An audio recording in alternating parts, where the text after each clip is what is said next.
लेकिन जनसुराज दल 1 महीना पुराना है, सिंबल 10 दिन पुराना है, कैंडिडेट नए हैं और उन क्षेत्रों में चुनाव हुआ है जहां पर जनसुराज की पदयात्रा नहीं हुई है, जनसुराज पार्टी का कोई संगठन नहीं है।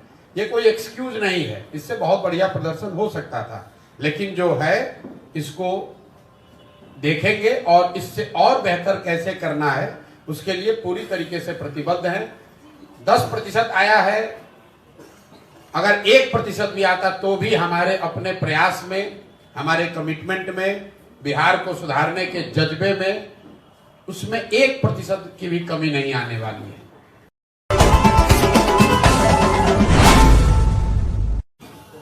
बिहार में जो परिणाम आया है, जीतने वालों को बधाई, और जनता का जो निर्णय है वो नीतीश कुमार और भाजपा की सरकार के समर्थन में लोगों ने वोट दिया है। तो जो सरकार चल रही है, जिस तरह से चल रही है, जनता का उसमें विश्वास है, तो वो सरकार चलती रहे। हम लोग अपना जो प्रयास कर रहे हैं वो प्रयास आगे करते रहेंगे। आप 4 सीटों पर हार रहे हैं। देखिए, जनसुराज और जनसुराज अभियान दोनों को 2 तरीके से देखिए। जनसुराज अभियान जो है उसको बिहार में स्थापित करने में, बिहार के घर घर पहुंचाने में 2 बरस का समय लगा है। बहुत लोगों ने जब अभियान की शुरुआत हुई तो ये कहा कि बिहार में तो कोई इसकी जगह ही नहीं है, कोई इसको मानेगा नहीं, कोई सुनेगा नहीं। लेकिन बिहार के एक बड़े जनमानस में आज जनसुराज की बात को लेकर, जनसुराज की परिकल्पना को लेकर, बिहार में बदलाव को लेकर एक सकारात्मक सोच बनी है। अब उस सोच को दल में और वोट में परिवर्तित करने की जो बात है, तो 1 महीना पहले जनसुराज दल बना है और 1 महीने में आज 10% वोट लेकर जनसुराज ने अपनी शुरुआत करी है। आपको जस्ट कॉन्टेक्स्ट के लिए बता दूं, मैं ये नहीं कह रहा हूं कि 10% वोट बहुत बड़ा वोट होता है, लेकिन बिहार में भाजपा यहाँ देश की सबसे बड़ी पार्टी है, उसको 21% वोट है। पिछले विधानसभा में भाजपा को 19.6% वोट था, राजद को 20% वोट मिला है, जदयू को 11% वोट मिला है, जनसुराज को 10% वोट मिला है और इससे बहुत बेहतर हो सकता था। लेकिन जनसुराज दल 1 महीना पुराना है, सिंबल 10 दिन पुराना है, कैंडिडेट नए हैं और उन क्षेत्रों में चुनाव हुआ है जहां पर जनसुराज की पदयात्रा नहीं हुई है, जनसुराज पार्टी का कोई संगठन नहीं है। ये कोई एक्सक्यूज नहीं है, इससे बहुत बढ़िया प्रदर्शन हो सकता था, लेकिन जो है इसको देखेंगे और इससे और बेहतर कैसे करना है उसके लिए पूरी तरीके से प्रतिबद्ध हैं। 10% आया है, अगर 1% भी आता तो भी हमारे अपने प्रयास में, हमारे कमिटमेंट में, बिहार को सुधारने के जज्बे में उसमें 1% की भी कमी नहीं आने वाली है। आपको ऐसा लग रहा है कि 10% आया, कौन चुनाव जीता कौन हारा, अगर 10 बरस भी लगेगा तो भी प्रशांत किशोर जनसुराज के इस अभियान से पीछे हटने वाले नहीं हैं। आज 10% जनता बिहार की मानी है, जब वो भी दिन आप देखिएगा जब 30%, 40%, 50% जनता मानेगी, और तब जब तक नहीं मानेंगे तब तक जनसुराज का और प्रशांत किशोर का ये प्रयास उसी तरीके से निरंतर, उसी ईमानदारी और शुद्धता से चलता रहेगा। उसमें कहीं कोई किंतु परंतु नहीं है। प्रधान जी, मेरे भाई ऐसा है कि 2 ही पर दिख रहा है, 2 पर तो फिर हम 2 पर तो कंटेस्टेड सीट में उसमें 25% वोट मिल गया। ओवरऑल जनसुराज को जो 70,000 वोट मिला है, मैं उसकी बात कर रहा हूं, कंटेस्टेड सीट की बात नहीं हो रहा। कंटेस्टेड सीट पर कितना वोट शेयर है वो तो अलग अलग देखना पड़ेगा। मैंने ये कहा कि कुल जमा 1-1.5 महीने पुरानी पार्टी है। जनसुराज अभियान, मेरी पदयात्रा, मेरी सोच, ये परिकल्पना, बिहार में सही लोगों को साथ में लाकर एक नई व्यवस्था बनाने का प्रयास, वो 2 साल पुराना है। उसको लेकर आप जाइएगा आज समाज में, आप लोग भी पत्रकार हैं, जाकर देखिए। 50%, 60% से ज्यादा लोग उसको सही मानते हैं, ये मानते हैं कि इस तरह का प्रयास होना चाहिए। जो बात जनसुराज में हम लोग कर रहे हैं उसको बेहतर बताते हैं, लेकिन उस सोच को समझना, उसको एप्रिसिएट करना और उसके आधार पर वोट करना, दोनों 2 बात है। वोट तब होगा जब दल की उस तरह की संगठन की व्यवस्था होगी और जो लोग जनसुराज के परिकल्पना से प्रभावित हैं या जुड़े हैं, उस सोच से जुड़कर वो वोट भी करें। उसके लिए और बेहतर प्रयास करने की जरूरत है। और इसको अगर मैं समअप करूं तो ये दल की ओर से मेरी जिम्मेवारी है कि दल को सफलता मिले। मेरे अकेले की जिम्मेवारी नहीं है, लेकिन अगुवा होने के नाते मेरी जिम्मेवारी है, तो मैं उसकी जिम्मेवारी ले रहा हूं। अगर 10% वोट आया है तो वो अपेक्षा से कम है, उसकी जिम्मेवारी प्रशांत किशोर की है। इस 10 को 40 करने की जिम्मेवारी भी प्रशांत किशोर की है। ये बात मैं आपको बता रहा हूं कि उसके लिए मैं पूरी तरीके से प्रतिबद्ध हूं। मैं एक कदम भी पीछे हटने वाला नहीं हूं। ये 1 वर्ष में हो या 5 वर्ष में हो। एक और अंतिम बात, लोकतंत्र में अभी आपने साथ में किसी ने पूछा महाराष्ट्र और झारखंड का। अभी महाराष्ट्र में जो कांग्रेस, एनसीपी और उद्धव जी की जिस शिवसेना ने भाजपा गठबंधन को 6 महीना पहले धूल चटा दिया था, आज उसी शरद पवार जी की पार्टी को 9 सीट मिला है, कांग्रेस को 12-15 सीट मिला है। तो लोग, और जो भाजपा झारखंड में एक तरफा जीत कराई थी, आज उनको मुंह की खानी पड़ी है। तो 6 महीना लोकतंत्र में बहुत लंबा समय है। बिहार के चुनाव एक अभी से 12 महीने के बाद है। जन सुराज परिवार से, इस सोच से जुड़े हर व्यक्ति से मैं इतना ही कह सकता हूं कि आपको बिल्कुल 1 पैसे भी निराश होने की जरूरत नहीं है। इस प्रयास की ईमानदारी और शुद्धता को बिहार की जनता ने सराहा है, उसको स्वीकार किया है। अब उसको वोट में परिवर्तित करने की जो कवायद है वो अगले 1 साल करेंगे, मेहनत से करेंगे और ज्यादा प्रयास करेंगे। और मेरा अपना मानना है कि अच्छा ही रिजल्ट आएगा। मानते हैं कि प्रधान जी आए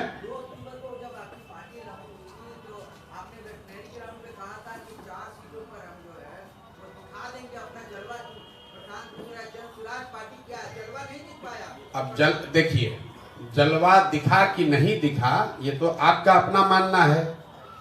बिहार में पिछले बार आपके अपने यादाश्त में 1 महीना पुराना कोई दल 10% वोट लेकर आया हो तो आप हमको बता दीजिए। भाई, इस कॉम्प्लेक्स स्टेट में जहां 50 बरस से जाति धर्म की ऐसी काई जमाई हुई है कि कोई यहां खड़ा होकर मुखिया का चुनाव लड़ने का भी हिम्मत नहीं कर पाता है, वहां पर किसी एक नए प्रयास को 10% वोट 1 महीने के अंदर मिला है, तो वो जलवा है कि नहीं वो आप पर है। आप उसका निर्णय कीजिए। मेरी समझ से और बेहतर शुरुआत हो सकती थी, लेकिन जो शुरुआत हुई है ये आगे इस पर एक बड़ी इमारत खड़ी करने के लिए काफी है। इस पर जन सुराज के लोग मिलकर आगे प्रयास करेंगे, उनको बड़ी सफलता मिलेगी। प्रधान जी, क्या आप मानते हैं कि आरजेडी को 2 सीटों पे आपके कारण हार मिली है? ये बिल्कुल बकवास बात है। हमारे अभी तो आपने कहा हमारा कोई कुछ जलवा ही नहीं है, अभी आप कह रहे हैं कि हमारे चलते दो सीट पे हार गया। ये आरजेडी वाले हारने के बाद, ये 30 साल पुरानी पार्टी है, हर जगह हारे हैं। हारने के बाद अब दोषारोपण दूसरे पर करेंगे। मेरे भाई, आप बेलागंज का बूथ वाइज सीट निकाल कर देख लीजिए वोट। वहां के मुसलमानों ने, बेलागंज के मुसलमानों ने जदयू को, भाजपा को वोट दिया है। और मैं आपके माध्यम से बिल्कुल ये क्लियर कर दे रहा चाहता हूं, बेलागंज के मुसलमानों ने जन सुराज को वोट नहीं दिया है। उन्होंने सबसे ज्यादा वोट वहां पर जदयू भाजपा के उम्मीदवार को दिया है। आप बूथ वाइज जो बेलागंज के बड़े मुस्लिम गांव हैं वहां पर जो वोट पड़ा है उसको निकाल कर देख लीजिए। तो अगर राजद वाले ये कह रहे हैं अगर हम लोग इमामगंज में चुनाव नहीं लड़ते तो मांझी जी को जो 55,000 वोट मिला है, एनडीए के कैंडिडेट को सबसे कम वोट कहां मिला है? इमामगंज में। बाकी हर जगह एनडीए के उम्मीदवार को करीब 70,000 वोट मिला है। एकमात्र इमामगंज ऐसी सीट है जहां पर एनडीए के उम्मीदवार को 55,000 से कम वोट मिला है। तो हम लोग का अपना आकलन यह है कि जो वोट जनसुराज को इमामगंज में मिला है उसका 2/3 हिस्सा वो था जो मांझी जी को वोट मिल सकता था। कुछ हिस्सा जरूर राजद का आया होगा। अगर इमामगंज में हम लोग नहीं लड़ते तो राजद वहां और बड़े अंतर से हारती, कम से कम 25-30 हजार से हारते ये लोग। पहले ही चुनाव में प्रशांत जी आपके बस्ते में वोटरों ने 70,000 वोट डाला है। राजनीति की स्थापित परंपरा है, गठबंधन को लेकर ऑफर आ सकते हैं। मन डोलेगा नहीं डोलेगा? बिल्कुल भाई, ना मन डोलेगा ना कार्यक्रम डोलेगा। जन सुराज को सुधारने, जन सुराज का जो अभियान हमने शुरू किया है वो 10% वोट के लिए नहीं है, 30,000 वोट के लिए नहीं है, किसी को जिताने हराने के लिए नहीं है, बिहार में व्यवस्था परिवर्तन के लिए है। और वो मैं इस बात से मैं पहले भी कहता रहा हूं कि मैं इस बात से वाकिफ हूं कि ये कठिन काम है, लेकिन कठिन है इसीलिए मुझे करना है। मुझे इस बात का एहसास है कि इसको करने में 10 वर्ष भी लग सकता है, लेकिन आप मत घबराइए, हम 10 वर्ष भी अगर लगेगा तो करे बगैर नहीं मानेंगे, बिल्कुल किया जाएगा। 10% वोट बिहार में ये साधारण बात नहीं है। जो लोग आप पत्रकार हैं, राजनीति कवर करते हैं, कौन दूसरा दल है जो यहाँ 3 दल रूलिंग दल है जो गठबंधन में लड़ते हैं। पिछले बार विधानसभा चुनाव में भाजपा को 19.6% वोट आया है बिहार में, 19.6% भाजपा को वोट आया है। देश की सबसे बड़ी पार्टी है और हम लोग 1 महीना पहले पार्टी बना है। सिंबल जन स्वराज को 1 नवंबर को मिला है। जो कैंडिडेट चुनाव लड़ रहे हैं, जो लोग चुनाव लड़े, वो सिर्फ 10 दिन उनके पास अवसर था घर घर पहुंचाने के लिए कि ये हमारा सिंबल है। उस 10 दिन में भी 2 दिन दिवाली और 4 दिन छठ में चला गया। मैं इसका एक्सक्यूज नहीं दे रहा हूं, मैं बार बार कह रहा हूं हमारी कमी है और बेहतर होना चाहिए। लेकिन अगर कमी भी है तो 0 से 10 हमने पहुंचाया है, तो 10 के ऊपर भी ले जाने की जिम्मेवारी जन स्वराज की साथियों की है। अब घबराइए नहीं, इसको आगे ले जाने का पूरा प्रयास करेंगे और उसमें सफलता भी मिलेगी। प्रशांत किशोर से क्या कुछ गलतियां रह गई हैं? गलती की कोई बात नहीं है। देखिए, गलती ये है कि दल नया है, सिंबल नया है, प्रत्याशी नए हैं और जिन 4 क्षेत्रों में चुनाव हुआ है वहां पर कोई पदयात्रा नहीं हुई है, वहां जन स्वराज का कोई संगठन पहले से है नहीं।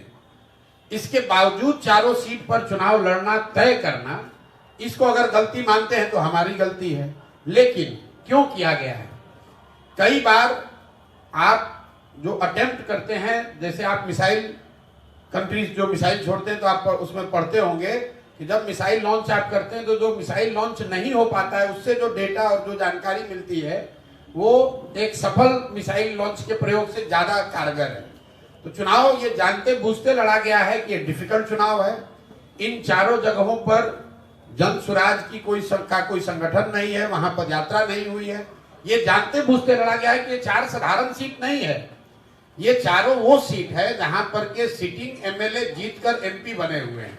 ये वो सीट है जो 30-35 साल से किसी न किसी राजनीतिक नेता या दल का एक तरह से वो किला है।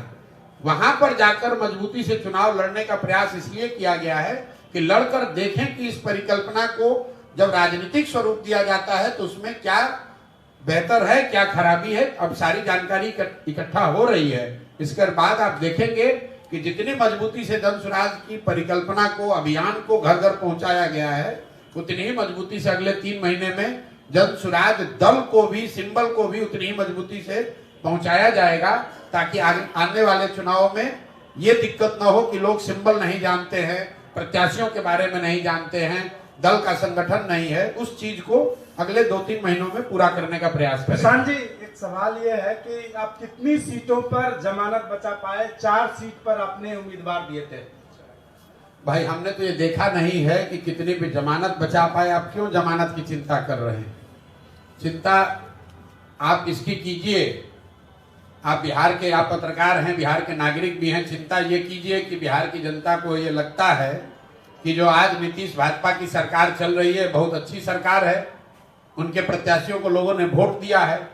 ये चिंता की बात है कि बिहार आज देश का सबसे गरीब और पिछड़ा राज्य है और फिर भी लोग उसी दल को, उसी नेतृत्व को, उसी नेता को, उसी दल को वोट दे रहे हैं। चिंता का कारण ये है, जमानत किसका जब्त हुआ नहीं हुआ वो चिंता का कारण नहीं है। ये बात साफ हो गई कि प्रशांत की बात बिहार की जनता मानने को तैयार नहीं है, आप नहीं समझा पा रहे? जितने लोगों को समझाने की जरूरत है उसको नहीं समझा पाए हैं। बिल्कुल, इसमें कहने क्या बात है। 10% लोगों को समझा पाए तो 10% लोग को ही समझा पाए हैं। तो प्रशांत जी, माना जाए कि 25 में आप चुनौती नहीं है, 30 में आप चुनौती। आप हमको कब चुनौती मानते थे कि आज नहीं मान रहे?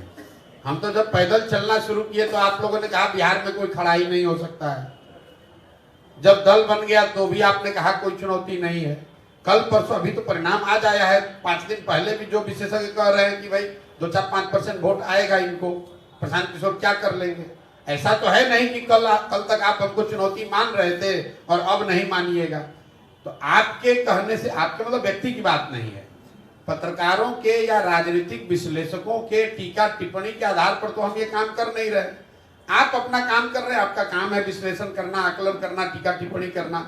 हम अपना काम कर रहे हैं। मैं आपको ये बता रहा हूं कि मैं अपने संकल्प से, जन स्वराज के इस अभियान से एक कदम भी पीछे हटने वाला नहीं हूं।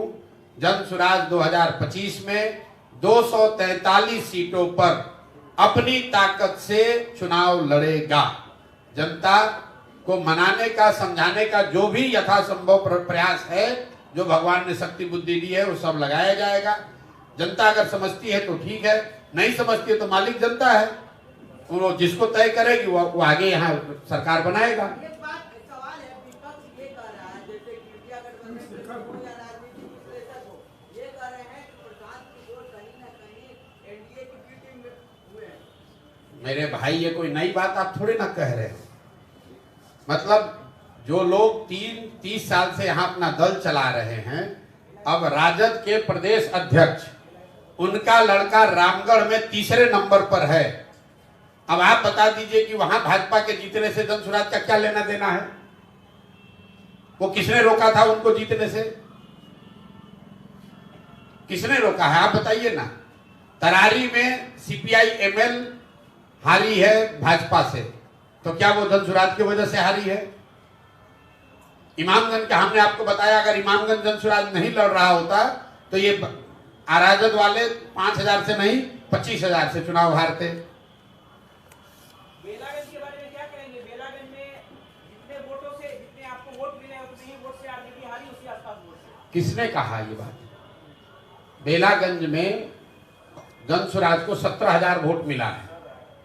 17,000 वोट को राजद के वोट में अगर आप जोड़ भी दीजिए, मान लीजिए एक बार को जोड़ दीजिए, तो भी 5,000 से हारेंगे। ये आप लोग को अपना नैरेटिव एक चलाने का, भाई कुछ से कुछ हम आपको कह रहे हैं कि अगर जन स्वराज नहीं लड़ता तो और ज्यादा मत से आरजेडी वाले हारे होते। बेलागंज में जन स्वराज की वजह से राजद हारी है कि नहीं हारी है, इसको अगर देखना है तो भाई बूथ वाइज डेटा आया हुआ है, I-20 निकाल लीजिए और ये देख लीजिए कि जो मुस्लिम गांव हैं, यही तो आरजेडी वाले कह रहे होंगे, मुस्लिम गांव जितने भी हैं वहां देखिए कि किसको वोट मिला है। वहां वोट ना राजद को मिला है ना जन स्वराज को मिला है। सारे मुस्लिम गांव में लोगों ने वोट दिया है जदयू और भाजपा गठबंधन को। तो ये जाके वहां के मुसलमानों से पूछिए, उन्होंने वोट दिया है, जिसको वोट दिया है वो जीत कर आया है। 2 साल का पर्याप्त काम नहीं आया क्या बचा? 2 साल से आप पदयात्रा में हैं, उसी के आधार पर पार्टी का नाम किया। तो भाई 2 साल के प्रयास से अगर काम नहीं आया तो जो 70,000 लोगों ने वोट दिया है वो आपका क्वेश्चन सुन के तो वोट दिया नहीं है। भाई कुछ प्रयास किए हैं, उसी के आधार पर तो लोगों ने वोट दिया है। इमामगंज में हमारी कोई रिश्तेदारी तो है नहीं। अगर इमामगंज में 35,000 लोगों ने जन स्वराज को वोट दिया है तो कुछ तो सोच के ही दिया होगा। हमारे बाप दादा की तो कोई पार्टी है नहीं, हमारा इमामगंज में घर है नहीं, हम कोई जातीय समीकरण वहां बनाए नहीं है। तो अगर इमामगंज में 35,000 लोगों ने वोट दिया या कहीं मान लो 5,000 वोट दिया, तो जो प्रयास किया है उसी के आधार पर वोट मिला है। उपचुनाव में प्रशांत जी क्या आपसे चूक हो गई और क्या सीख लिया जो 2025 में उस गलती को आप नहीं करेंगे? मेरे भाई, मैं आपको बता रहा हूं कि चूक की बात नहीं है। चूक अगर है तो ये है कि 1 महीना पुराना दल है और उसको सिंबल मिला है 10 दिन पहले चुनाव के, और हम लोग का अपना आकलन ये था कि चुनाव आयोग से आपको समय 45 दिन, चुनाव जब 2 अक्टूबर को हम लोगों ने कहा था कि 4 जगह चुनाव लड़ेंगे, तो हम लोग का अनुमान था कि जब भी चुनाव घोषित होगा तो कम से कम 1.5-2 महीने का उसमें समय रहता है, 45 दिन कम से कम रहेगा। लेकिन बिहार में चुनाव 13 को हुए, जन स्वराज को सिंबल मिला है 1 नवंबर को। 28 तारीख को प्रत्याशियों को अपना नामांकन वापस लेने का अंतिम दिन था, 1 तारीख को सिंबल मिला है। अनफॉर्चुनेटली वो 2 दिन दिवाली के थे और 3 दिन उसी में छठ का भी निकल गया। ये सवाल ये है कि 243 पर आपने कह दिया कि विधानसभा चुनाव आप लड़ेंगे 2025 में, जो भी शक्ति है वो लगाएंगे। अगर समय से पहले विधानसभा चुनाव हो जाए तो भी 243 लड़ेंगे। लड़ेंगे, जीतेंगे कितने पर? अब भैया फिर वही बात है, मैंने आपको ये कहा कि 2 बरस लगा है जन स्वराज की बात, इस सोच, इस परिकल्पना को गांव-गांव पहुंचाने में। इन चुनावों को लड़कर ये देखने का प्रयास किया गया है कि उसको राजनीतिक दल के तौर पर कितना परिवर्तित कर पा रहे हैं। और जो आंकड़े, जो जानकारी, जो अनुभव अभी हासिल हुआ है, इसके आधार पर आप मेरे से मार्च में बात कीजिएगा। मार्च तक दल को इस स्थिति में ले आएंगे कि वो हर जगह बहुत मजबूती से चुनाव लड़ सके। एक सवाल है कि चुनाव से पहले इंडिया ब्लॉक के तमाम नेता ये कहते हैं चुनाव के बाद की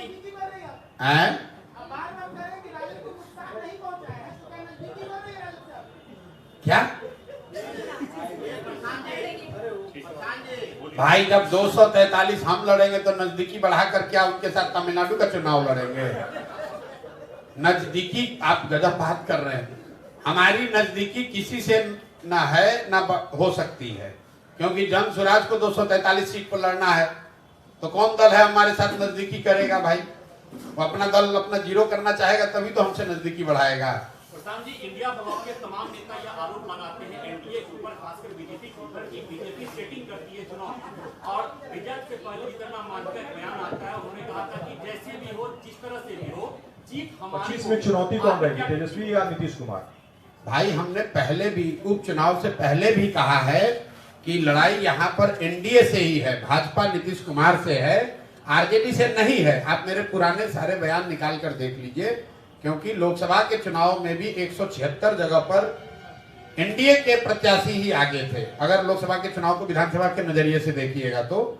और एनडीए की ताकत है, भाजपा और नीतीश का जो दल है, नीतीश जी का तो नहीं लेकिन भाजपा का की ताकत है, उनका संगठन है, उनके लोग हैं, उनकी एक जातीय व्यवस्था है, प्लस एक बहुत बड़ा वर्ग है बिहार में जो लालू जी के खिलाफ वोट करता है। तो वो इसलिए उनको वोट कर रहा है कि भाई जन स्वराज अभी जीतेगा कि नहीं जीतेगा, चलो अभी नीतीश और भाजपा को ही वोट दे दो। नीतीश कुमार की वोटर महिला वोटर मानी जाती है, आप मानते हो वो आपके लिए चुनौती होगी? नहीं समझा पाना। मैं नीतीश कुमार को न चुनौती मानता हूं, न आगे मानूंगा, चाहे वो जितना चुनाव जीत जाए। नीतीश कुमार का कुछ नहीं है। इस चुनाव में भी 11% वोट आया है। आप लोग जबरदस्ती का नीतीश कुमार को एक कि कैसे आदमी को बेलागंज में चुनाव लड़ाए हैं वो आपको मालूम है हमसे ज्यादा बेहतर, और नीतीश जी के प्रभाव से जीते हैं कि किस कारण जीते हैं वो आपको ज्यादा जानकारी है, हम उस पर टिप्पणी नहीं करना चाहते हैं। जदयू को 11.6% वोट आया है। इंडिया ब्लॉक के नेता जो हैं वो आरोप लगाते हैं एनडीए के ऊपर, खासकर बीजेपी के ऊपर, कि वो लोग चुनाव में सेटिंग करते हैं और रिजल्ट से पहले जीतन राम मांझी का बयान आता है कि जैसे भी हो, जिस हालत में हो, सरकार हमारी बनेगी, जीत हमारी होगी। आपकी क्या टिप्पणी? भाई, जीतन राम मांझी जी आज जीते हैं तो उनका जो कहेंगे वही सही मान लिया जाएगा। आपका भी आरोप है कि लोग सेटिंग करते हैं। भाई, अब जीतन राम मांझी जी चुनाव कैसे लड़ते हैं इमामगंज में, ये मेरे से ज्यादा पत्रकार बंधुओं को पता है कि इमामगंज में जीतन राम मांझी जी चुनाव कैसे लड़ते हैं। नहीं, बिल्कुल कोई डाउट नहीं है। हम इन सब बेकार की बातों में नहीं पड़ते हैं कि ईवीएम में क्या हुआ, कि किसने क्या बदल दिया, किसने। हमारे प्रयास में जितनी ताकत होनी चाहिए वो शायद नहीं थी, इसलिए हमको 10% लोगों ने समर्थन जन स्वराज को दिया है। और ईमानदारी और ताकत और मेहनत करने की जरूरत है। वो करने में 2 महीना लगे, 6 महीने लगे, हम लोग अभी आपसे बात करके खत्म करेंगे, आगे एमएलसी के चुनाव की तैयारी में लग जाएंगे। क्या कोई भाई, ऐसा कुछ नहीं बदला जाएगा। हम जो पदयात्रा कर रहे थे वो पदयात्रा ही करेंगे। एक चीज खाली बदलाव होगा कि जो दलगत व्यवस्था है, जो 2 तारीख को दल बना है, उसको और मजबूत कैसे किया जाए, उस पर साथियों के साथ विचार करके जन स्वराज परिकल्पना से आगे बढ़कर जन स्वराज अभियान को दलगत तरीके से कैसे मजबूत किया जाए। निचले स्तर पर जो लोकल लीडर्स होने चाहिए उनको इकट्ठा करना, उनका संगठन बनाना, उस दिशा में एक व्यापक प्रयास अभी से लेकर अगले 4 महीने में करेंगे और वो उसका प्रभाव आपको दिखेगा। बहुत